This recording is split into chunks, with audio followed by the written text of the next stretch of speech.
The summer I turned 28, I returned to the place I swore I'd never come back to.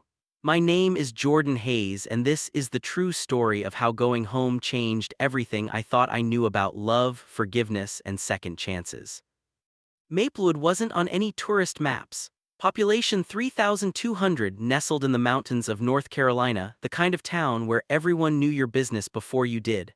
I'd left at 18, the day after high school graduation, with nothing but a backpack and a one-way bus ticket to New York City.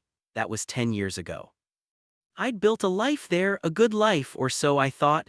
I worked as a junior editor at a publishing house, lived in a cramped studio apartment in Brooklyn, dated occasionally but never seriously.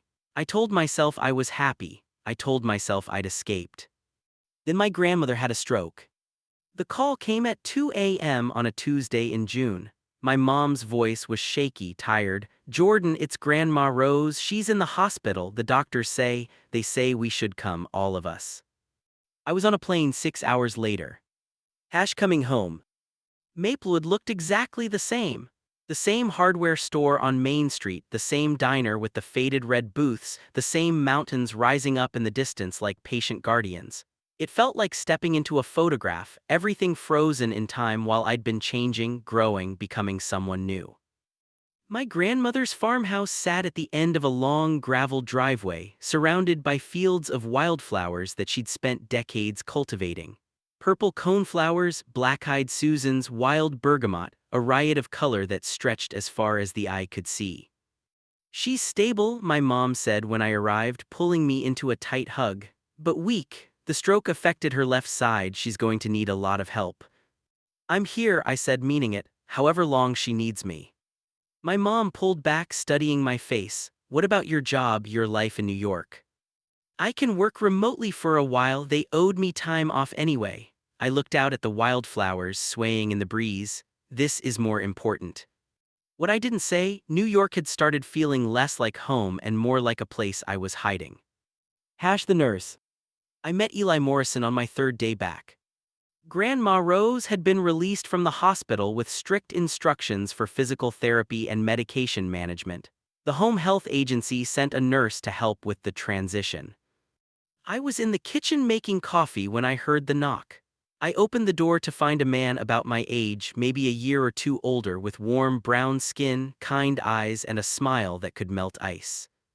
"Good morning, I'm Eli Morrison, the nurse from Mountain Home Health. I'm here to see Rose Hayes." I stared at him for a beat too long. He was beautiful in a way that felt almost unfair, tall and lean, with close-cropped hair and hands that looked strong and gentle at the same time. He wore navy blue scrubs and carried a medical bag over one shoulder. "Right, yes, sorry, I'm Jordan, her grandson, come in." As he walked past me, I caught the scent of something clean and fresh, like rain and cedar. Grandma Rose was in her bedroom, propped up with pillows, looking smaller than I remembered, but her eyes were bright when Eli walked in. "Well, aren't you a sight for sore eyes?" she said, her words slightly slurred from the stroke. "Much better looking than that last nurse they sent."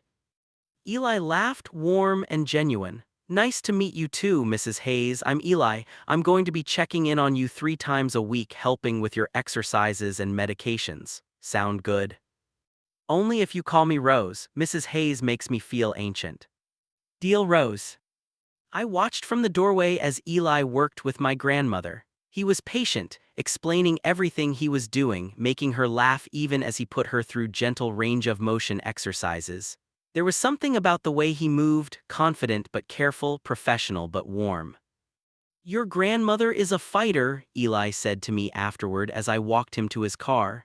"The stroke was significant, but she's got good spirit. That matters more than people think."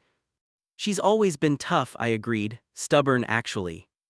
Eli smiled. "The stubborn ones usually do best." He paused, studying me. "You just get into town." "A few days ago from New York." "City boy," he said, but there was no judgment in it, just observation.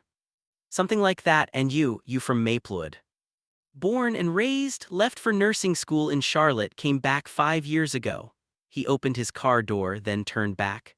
"I know it's not the most exciting place in the world, but it grows on you, or it grows back on you, I guess, if you're coming home." There was something in the way he said it that made me think he understood more than he was letting on. I'll see you Friday, Eli said. Take care of yourself too, Jordan. Caregiving is hard work. As I watched him drive away, I felt something I hadn't felt in a long time. Hope maybe, or possibility. Getting to know him. Eli came every Monday, Wednesday, and Friday at 10 a.m., like clockwork. I started looking forward to those visits more than I wanted to admit. Grandma Rose would work with Eli for an hour, doing exercises, going through medication routines, talking about her progress. And afterward, he'd sometimes stay for coffee. That's how I learned about him piece by piece. He'd grown up in Maplewood, the youngest of 4 kids. His parents ran the hardware store on Main Street. He'd always known he wanted to be a nurse, even when his high school football coach tried to recruit him for college teams. I wanted to help people, not tackle them, he said with a laugh, sitting at my grandmother's kitchen table. The afternoon sun streamed through the windows, painting everything gold. Why'd you come back? I asked. After nursing school, you could have worked anywhere. Eli was quiet for a moment, his fingers tracing the rim of his coffee mug. My brother got sick, cancer. I came back to help take care of him during treatment. He looked up, meeting my eyes. He's in remission now, doing great, but by the time he was better, I'd remembered why I loved this place. The community, the pace, the mountains, so I stayed. That must have been hard, taking care of your brother. It was, but it also taught me what matters: family, being there when people need you. He smiled softly. Sometimes the detours we take end up being the main road. I thought about my own detour, how I'd run from this place and ended up feeling lost anyway. What about you? Eli asked. What's keeping you in New York? I opened my mouth to give my standard answer: my job, my apartment, my life. But sitting there in my grandmother's kitchen with this man who seemed to see right through me, I told the truth. Honestly, I don't know anymore. I left here because I needed to. Being gay in a small town in North Carolina, it wasn't easy. Yeah. Eli nodded slowly. I bet it wasn't. Different time too. 10 years ago, this place wasn't very welcoming to people like us. My heart skipped. People like us. Yeah, he held my gaze. I'm gay too, Jordan, and you're right, it wasn't easy, still isn't sometimes, but it's gotten better, slower than the cities maybe, but better. The air between us shifted, charged with new understanding. I didn't know, I said quietly. Not many people talk about it, but I'm not hiding either. I figure I deserve to live my life honestly, even in a small town. He stood up, collecting his mug. Anyway, I should get going, got 2 more patients to see today. As he walked to the door, he paused. Jordan, if you ever want to see what Maplewood looks like now through different eyes, I'd be happy to show you around. I'd like that, I said, my voice catching slightly. Saturday, I can pick you up at noon. It's a date, the words slipped out before I could stop them. Eli grinned. Yeah, it is. The date that changed everything. Saturday arrived wrapped in perfect summer weather. Eli picked me up in an old blue truck that had clearly seen better days but still ran like a dream. Where are we going? I asked as we pulled out of the driveway. You'll see. We drove through town, past the places I remembered, but Eli pointed out changes I'd missed. The diner now had a rainbow flag in the window. The bookstore on the corner was run by a married lesbian couple. The church that had preached hellfire about homosexuality when I was growing up had a new minister, one who'd performed same-sex weddings. It's not perfect, Eli said. There are still people who won't talk to me or who cross the street when they see me coming, but there are also people who fought to make this place more welcoming, people who stayed and made it better instead of leaving. I heard the gentle challenge in his words. You think I should have stayed? I think you did what you needed to do, he said carefully. I'm just saying leaving isn't the only form of bravery. We drove up into the mountains, following winding roads until we reached a clearing with a view that took my breath away. The entire valley spread out below us, patchworked with farms and fields, the town nestled in the center like a jewel. I come here when I need perspective, Eli said, turning off the truck. Reminds me how small our problems are compared to all this. We got out and sat on the tailgate, our legs dangling, shoulders almost touching. Tell me about New York, Eli said. What's your life like there? I tried to paint a picture of my life in the city, the late nights, the busy streets, the diversity, the opportunity. But as I talked, I realized how hollow it sounded. I was describing a life I'd built, not a life I loved. What about relationships? Eli asked. Anyone special waiting for you back there? No, I dated but nothing serious, I think. I paused, trying to find the right words. I think I was too busy running to let anyone catch me. Running from what? This place, who I was here, the kid who was too afraid to be himself. I looked at him. You said you live honestly here. How did you find that courage? Eli was quiet for a long moment, staring out at the valley.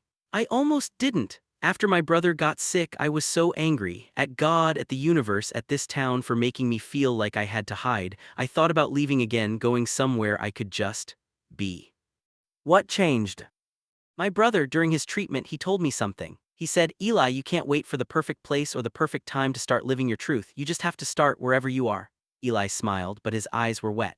He was fighting for his life and he was worried about me being happy. That's when I realized I'd been waiting for permission to exist, but the only permission I needed was my own. I felt something crack open in my chest. I've been waiting too, for someone to tell me it's okay to come home. Is it? Eli asked softly, turning to face me. Okay to come home? I don't know, I'm scared it won't feel like home anymore. Or worse, that it will, and I'll have wasted 10 years running from the only place I ever belonged. Eli reached over and took my hand. His palm was warm, calloused, real. You didn't waste anything. You lived, you grew, you became who you are, and now you're here, and maybe that's exactly where you're supposed to be. I looked down at our joined hands, then back up at his face. The sun was setting behind him, painting the sky in shades of orange and pink, and he looked like something out of a dream. Eli, I whispered, I really want to kiss you right now. Then kiss me, he said. Our first kiss tasted like possibility, like coming home and starting over all at once. When we finally pulled apart, both breathless, Eli rested his forehead against mine. I've wanted to do that since the day I met you, he admitted. Why didn't you? Because I wanted you to see this place first, see what it could be. I didn't want you to kiss me and then run back to New York without giving Maplewood a real chance. And now I'm hoping you'll stay long enough to see where this goes. No pressure, no expectations, just possibility. I kissed him again, longer this time, and felt something settle in my soul, something that felt like home. Summer days. The weeks that followed were the best of my life. My grandmother grew stronger each day, regaining movement in her left side, learning to walk with a cane. Eli came 3 times a week and I found excuses to be there every time, making coffee, sitting in on exercises, stealing moments with him in the kitchen or on the porch. And on his days off we explored. He took me hiking in the mountains, to swimming holes I'd forgotten existed, to the farmer's market on Saturday mornings where everyone knew his name. We had picnics in my grandmother's wildflower fields, lying on blankets and talking for hours about everything and nothing. I told him about my dreams of writing, how I'd always wanted to be an author but had settled for editing other people's words. He told me about his dream of opening a community health clinic, something to serve the rural areas that hospitals often forgot. Why haven't you? I asked one afternoon as we sat by the creek behind my grandmother's house. Money mostly, startup costs are brutal, and I wasn't sure if I wanted to commit to staying here forever. He looked at me. What about you? Why haven't you written? Fear, I guess, fear of failure, fear of being vulnerable. What if you stayed here for a while? Eli suggested. Took care of your grandmother, worked on your book. New York will still be there if you want to go back. And if I don't want to go back? He smiled. Then maybe you build something new here, something real. Yeah. The idea terrified and excited me in equal measure. The choice. August arrived too quickly. My remote work arrangement was ending and my boss was pushing for a return date. My apartment lease in New York was coming up for renewal. I had to make a decision. I was sitting on my grandmother's porch watching the sunset when she wheeled herself out to join me. She was using the wheelchair less these days, but she still tired easily. You've got that look, she said, settling in beside me. What look? The one you used to get before you left the first time. Like you're standing at a crossroads trying to figure out which way to go. I sighed. I don't know what to do, Grandma. My job is in New York, my apartment, my life. Is that really your life, or is it just where you've been living? I turned to look at her. She was watching me with those sharp eyes that never missed anything. I'm scared, I admitted. Scared of staying, scared of leaving, scared of making the wrong choice. Baby, she said, reaching over to take my hand, there is no wrong choice, just different paths. But I will say this, that boy Eli, he looks at you like you hung the moon. And you look at him the same way. That's rare, that's precious. What if it doesn't work out? What if it does? She squeezed my hand. Jordan, you left here 10 years ago to find yourself. Seems to me you've done that. Now the question is, who do you want to be and where do you want to be that person? That night I couldn't sleep. I kept thinking about Eli, about the way he made me feel grounded and free at the same time, about the life we could build together in this small town that was slowly becoming home again. Around midnight, I heard a knock on the door. Eli stood on the porch looking uncertain. I'm sorry for showing up so late, he said. I needed to tell you something before you make your decision. How did you know? Small town, your mom mentioned your lease is up, your boss has been calling. He stepped closer. Jordan, I know I said no pressure, no expectations, but I have to be honest with you, I'm falling in love with you. Actually, I think I'm already there. My heart stopped. And I know you have a whole life in New York, he continued, words tumbling out. I know this place hurt you once. I know asking you to stay is asking you to be brave in a whole new way, but I had to tell you before you left. I had to tell you that if you stay, you won't be alone. You'll have me. You'll have a community that's changed, that's trying. You'll have a chance to build the life you always wanted right here. I couldn't speak, couldn't move. Say something, Eli whispered, please. I crossed the space between us and kissed him, pouring everything I felt into that moment. When we broke apart, we were both crying. I'm scared, I said, but I'm also tired of running, tired of building a life that doesn't feel like mine, tired of being anywhere but here with you. Does that mean? It means I'm staying, and we're going to figure this out together. Eli lifted me off my feet, spinning me around, both of us laughing and crying in the moonlight. 1 year later. I'm sitting on the porch of the house Eli and I rent together, watching the sunset paint the mountains gold. My first novel comes out next month. It's a love story about coming home, about second chances, about finding yourself in the last place you expected. My agent, the one I found through a writers group in Asheville, says it's going to do well. Eli's clinic opened last spring. It's small, just him and 2 other nurses for now, but they're serving 3 counties and making a real difference. On Saturdays, I volunteer at the front desk, checking patients in, learning the rhythm of community care. My grandmother lives with us now in a converted first-floor room with a view of her wildflowers. She's walking without the cane most days, sassy as ever, already planning next year's garden. I still talk to my friends in New York sometimes. They ask if I miss the city, the energy, the opportunities. I tell them the truth, I don't. I miss some people, sure, but not the life I was living. That wasn't really living. It was just existing in a place that never quite felt like home. Hey, Space Cadet, Eli calls from the kitchen. Dinner's almost ready. You planning to join us or just commune with nature all evening? I smile, standing up and stretching. Through the window, I can see him moving around our kitchen, and I feel that same flutter I felt the first day I met him. Coming, I call back. As I walk inside, I catch my reflection in the window. I look different than I did a year ago, happier, lighter, more myself. This is what home feels like, I realize, not a place but a person, a community, a choice to stop running and start building. Eli meets me at the door, pulling me into a kiss that still makes my heart race. I love you, he says like he does every day. I love you too, I reply like I'll never get tired of saying. Outside, the wildflowers sway in the evening breeze and somewhere in the mountains, the sun sets on another perfect day in Maplewood. This is my love story, not the one I expected but the one I needed. The one that brought me home. The end. Did this story warm your heart? Comment if you believe in second chances and coming home. Like if you think small towns can change and grow.